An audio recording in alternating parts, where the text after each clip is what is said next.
Aqui, ó, nós vamos pro intervalo, vamos... Ah, não, não é não?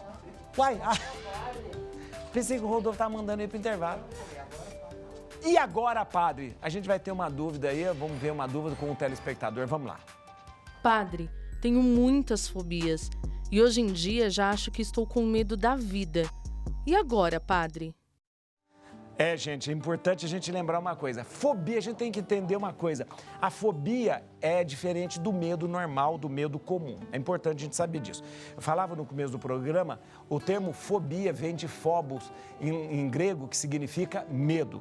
Nós damos essa terminologia fobia para medos que são medos involuntários, descabidos e que não têm muita razão de ser.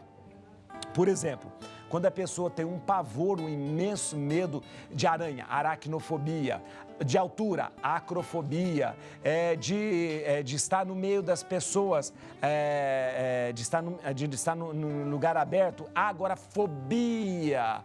Agorafobia. Tem um problema. Tem gente que às vezes não gosta de umbigo, de olhar para o umbigo, ver, chama onfalofobia, né? Então, todas, quando a gente chama de fobia, aquilo que a gente tem um medo incontrolável e também muito irracional, diferente do medo comum. Há medos que são importantes e funcionam para nós como mecanismo de defesa. Por exemplo, se você está num lugar, perto de um lugar que lhe causa algum perigo, você tem medo, por exemplo, medo de uma altura, não é aquele medo exacerbado, irracional, mas é porque você pode estar num lugar que lhe possa trazer algum dano. Então é um medo normal, Então, por exemplo, você está de repente passando por um medo porque o carro está andando muito rápido, um medo normal. Medos que são razoáveis, racionais, isso é medo.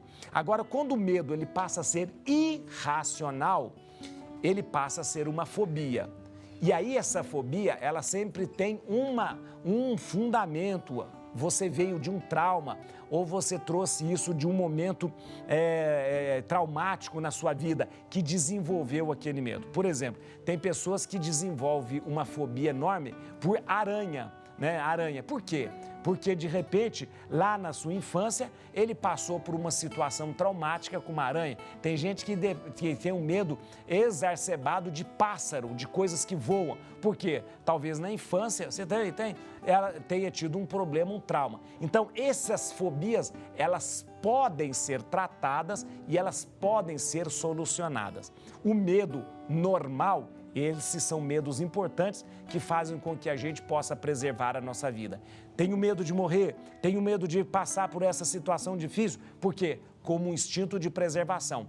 Esse medo normal e razoável, racional, ele é importante. Mas quando o medo passa a ser irracional, eu preciso procurar a causa que pode ser um momento, uma situação traumática que eu tenha passado. Vamos lá, um recado com o Paulinho para a gente escutar? Vamos lá.